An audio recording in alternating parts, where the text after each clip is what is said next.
Dear students, let us start the discussion on today's newspaper, that is 11th January 2017. The first article on the editorial page is about cold start doctrine, taking the cold start out of the freezer. So let us understand what is this cold start, how it has entered into our strategic discussions. In 2003, when attacks were happened against Indian Parliament, we want to retaliate for these attacks. But however, the mobilization of the forces took a very long time, and in the meanwhile, the global pressure was set in, and finally, we have to withdraw our plans. And the second thing is, in the nuclear war or nuclear world, the India and Pakistan are two nuclear powers. So any conventional war can escalate into a nuclear war and can be dangerous to the entire world. So, the cold start doctrine, what it says is this: India wants to take up a swift action and besiege certain enemies' land and emasculate their capacity to retaliate so that this limited war will not escalate into conventional full spectrum war or nuclear war. So, the swift action and quick mobilization of the forces is the key over here. If this has to happen, we need to develop the capabilities of our armed forces. And the second thing is the cooperation with the air force is very much necessary. As of now, if we see the armored capacities of India are very less. India repeatedly talking about cold start doctrine. It is giving a strategic advantage to Pakistan. Pakistan today speaks about full spectrum deterrence. Full spectrum deterrence means it will have strategic nuclear weapons and also tactical nuclear weapons. The tactical nuclear weapons, it means these are small nuclear weapons or suitcase sized bombs that can be used against the forward moving forces. It means these are generally used in the war field. The strategic nuclear weapons are used to destruct the cities. So, the control of these tactical nuclear weapons will be in the army commanders. So, their safety is a major concern. So, manufacturing of these tactical nuclear weapons, for this to happen, the Pakistan is showing India's cold doctrine as a reason. So, the General Rawat also has spoken about the cold start doctrine. And this word is a very loose word that spreads across different meanings. It can be seizing of the enemy's land, a swift offensive action, or just proactive mobilization of the forces. Both of them comes under this word cold start doctrine. When India is not very clear with its strategy, till it did not build up its capabilities, using these words will provide for the strategic advantage to the opponent. That's what the article talks about. Appointments as spoils of office. A government office given as an benefit for political loyalties. This is what we call it as a spoils. So in Tamil Nadu, with regard to state public service commissions, the members are appointed purely based on political patronage. There are no due procedures are constituted or followed. So, the constitutional office of the Public Service Commission was made as an autonomous body to avoid the political interference in selecting the bright minds to the public services.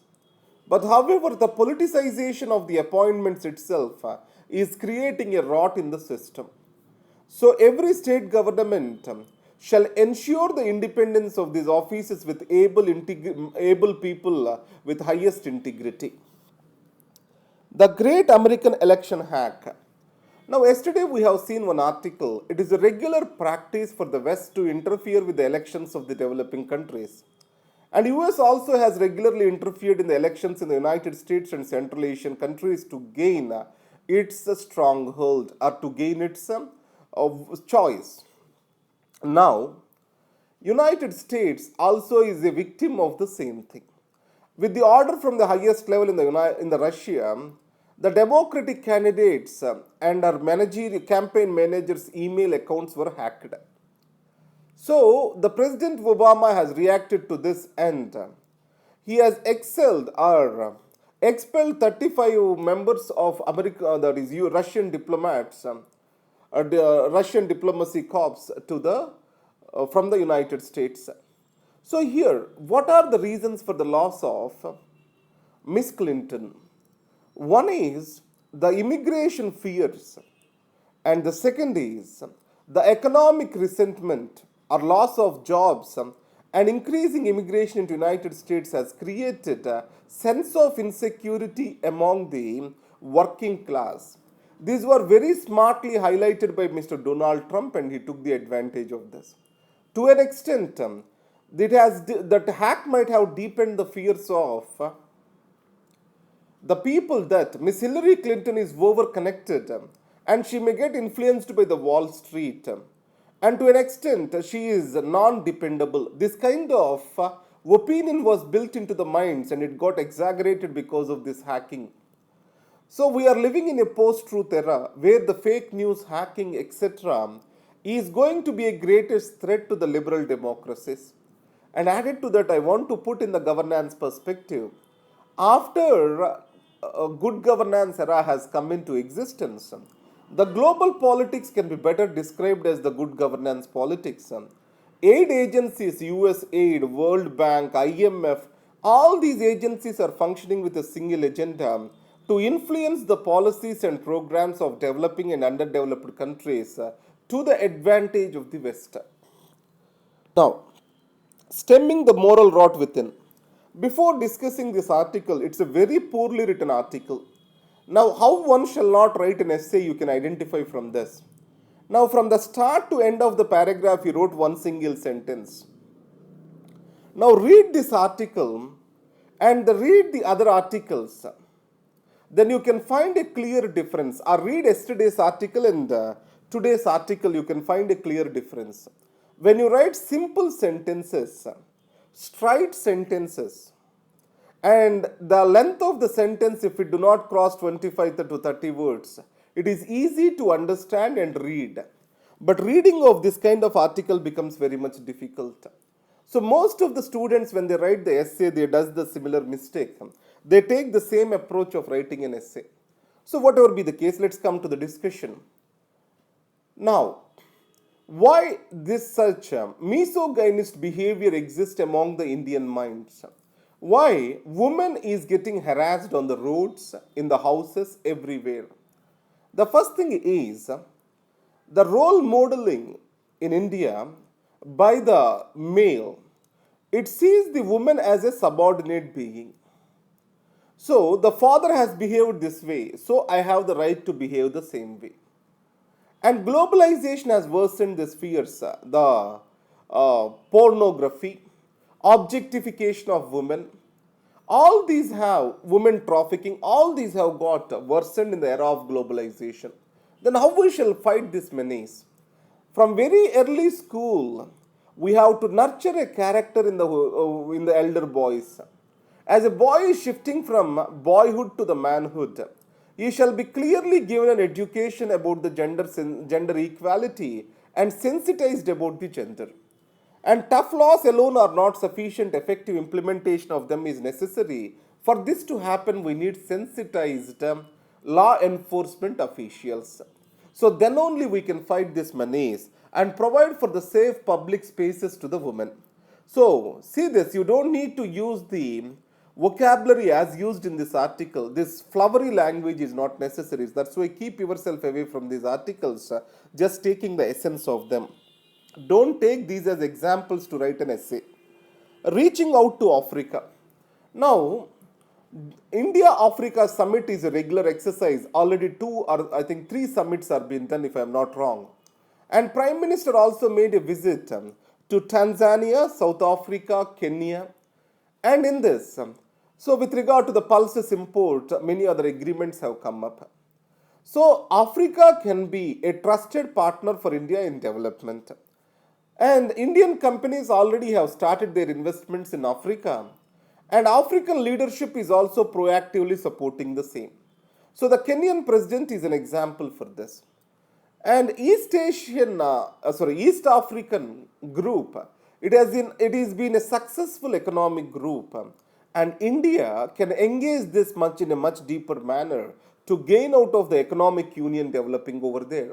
But intra conflicts among these countries, for example, between Kenya and Tanzania, these are the major headaches for India to engage. But however, high level visits between India and Africa have strengthened the engagement between these countries. And second thing is, India was always close to Africa at the ideological level from the Jawaharlal Nehru days. But today, some countries are also equating India with China as a country that is looking for the African wealth rather than improving the African lives. So, India has to be careful that it shall not get such a tag over there. Mind the gender gap. Let us see this article. What do we mean by gender sensitive budgeting? Now, in the budget, there will be category A, category B with regard to the women programs. Category A consists of women specific programs where 100% of the funds are meant for women. And pro women programs are the category B where 30% of the funds have to go for women. So it means that having a separate accounting for the funds that are going for women is creating a gender sensitivity.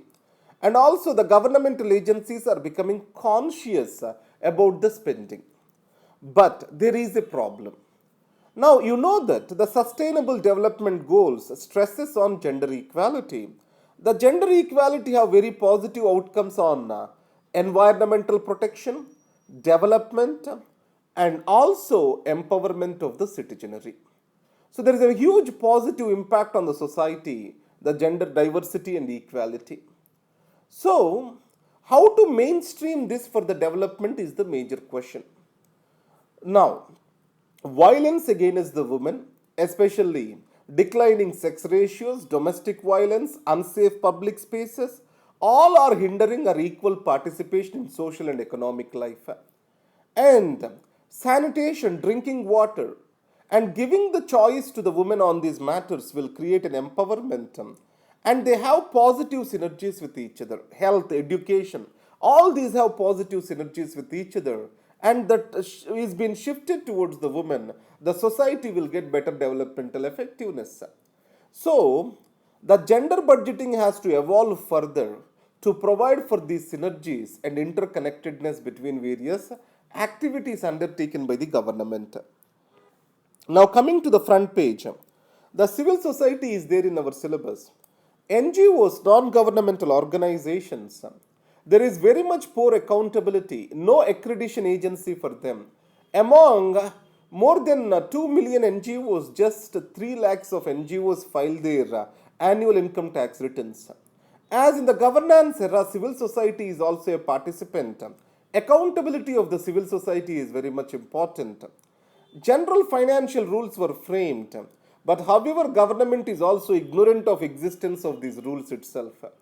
But however, civil society is a democratic instrument to make the government accountable. So, the self-regulation is the best way out for regulating the civil society. The government regulation is unwarranted. So, government misusing the FCRA is also a discussion under the civil society. Now, coming to Vibrant Gujarat Summit. So, in this summit, PM has said, India wants to be a destination for investments. So, that's why there is an effort is being done in bringing India high up on the ease of doing business. That's what he has stressed over here. With regard to the scientific, building the strong scientific atmosphere in India, lack of political will is a major block. So, India has talked about its native LIGO.